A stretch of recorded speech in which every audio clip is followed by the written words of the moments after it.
जय श्री राधे, जय श्री कृष्णा। आप सभी भक्त वृंदों को प्यार भरा राधे राधे। एक बार एक पुत्र और बेटे का संवाद है, जिसके माध्यम से हम जानेंगे कि भगवान ने हमें यहाँ क्यों भेजा है। कोई ना कोई तो कारण है कि भगवान ने हमें यहाँ पर भेजा है। एक बार क्या होता है, पिताजी बेटे को कहते हैं, बुलाते हैं अपने पास और बुलाकर कहते हैं, लो ये 100 रुपये ले लो। 100 रुपये लेकर मार्केट में जाओ, मार्केट में जाकर कुछ मिठाई खरीद कर ले आओ। अब महाराज वह बेटा अपनी गाड़ी निकालता है, गाड़ी निकालकर 100 रुपये जेब में डालकर पिताजी से लेकर वह मार्केट की तरफ जाता है। जैसे ही मार्केट की तरफ जाता है, आगे बढ़ता है, तो एक दृश्य देखता है। क्या दृश्य देखता है कि साइड में बहुत सारी भीड़ एकत्रित हो रखी है, इकट्ठी हो रखी है। अब उसका भाव ये हुआ कि मुझे वहाँ जाकर देखना चाहिए कि इतनी सारी भीड़ एकत्रित हो रखी है, इसका क्या कारण है। वह जानना चाहता था, तो गाड़ी से उतरकर उस भीड़ जहाँ एकत्रित हो रखी है वहाँ जाकर जब देखता है, तो महाराज वहाँ एक फिल्म की शूटिंग चल रही होती है। वहाँ बड़े बड़े अभिनेता, फिल्म डायरेक्टर, हीरो हीरोइन इत्यादि वहाँ फिल्म की शूटिंग कर रहे हैं, नाटक की शूटिंग कर रहे हैं। अब उस बेटे का मन हुआ कि मुझे जाकर देखना चाहिए। ऐसे मौके बार बार नहीं आते हैं, बड़े बड़े स्टारों से मिलना होगा। तब महाराज आगे जैसे बढ़ा तो उसने पाया कि अंदर जाने के लिए तो टिकट खरीदना पड़ेगा। वहाँ एक काउंटर लगा था टिकट का कि यहाँ पर 100 रुपये लगेंगे तभी आप अंदर प्रवेश हो पाओगे। अब तो 100 रुपये पास में थे, 100 रुपये अपने जेब से निकालकर टिकट खरीदा और टिकट खरीद कर महाराज वह नाटक जहाँ शूटिंग चल रही है वहाँ पर सम्मिलित हो गया, नाटक देखने लगा। कुछ समय व्यतीत हुआ, नाटक पूर्ण हुआ। जैसे ही बाहर निकला, गाड़ी की तरफ आया, गाड़ी में बैठकर आगे जाने लगा।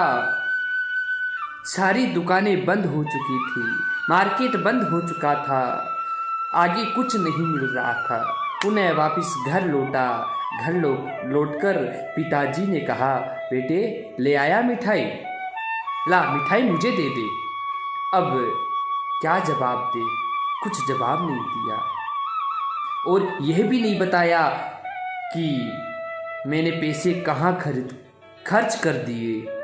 अब तो कुछ नहीं बताया। पिताजी ने पूछा कि लाओ बेटे मिठाई दो, उसने कोई जवाब नहीं दिया। वैसे ही बंधुओं, हमारे परमपिता, हम सबके परमपिता कौन है? वो परमपिता परमात्मा ऊपर वाला है। वो भी हमसे जवाब मांगेगा।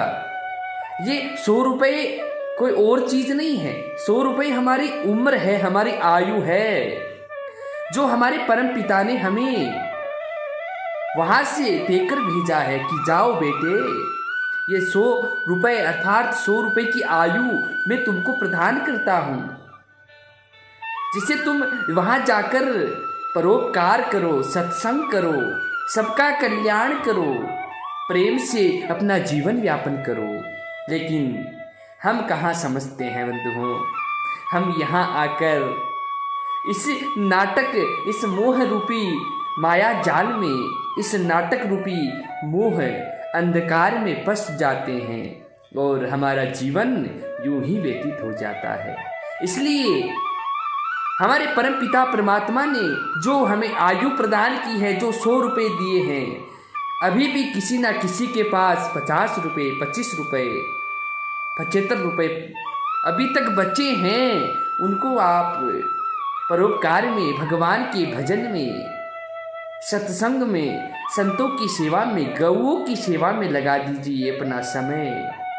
वरना वही बात होगी जो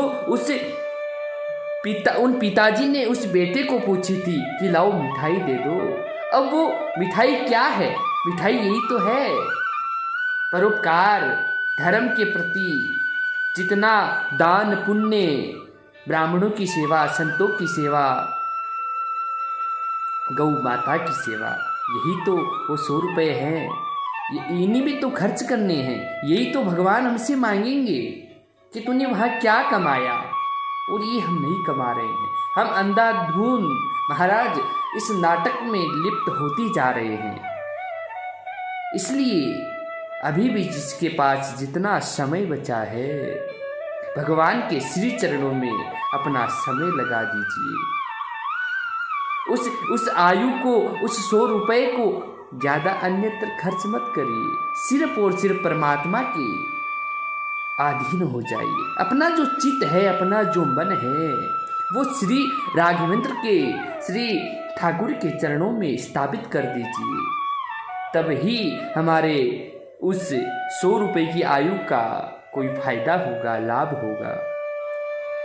तो इस दृष्टांत से हमने जाना, इसका सारांश क्या है? इसका सारांश यही है कि भगवान ने हमें जो आयु दी है, जो उम्र प्रदान की है, उस आयु को, उस उम्र को भगवान के श्री चरणों में, परोपकार में, भगवान के भजन में, भगवान के कीर्तन में लगाएं, जिससे हमारा कल्याण हो, हमारा कल्याण हो, हमारे आसपास के जितने भी लोग हैं उनका कल्याण हो।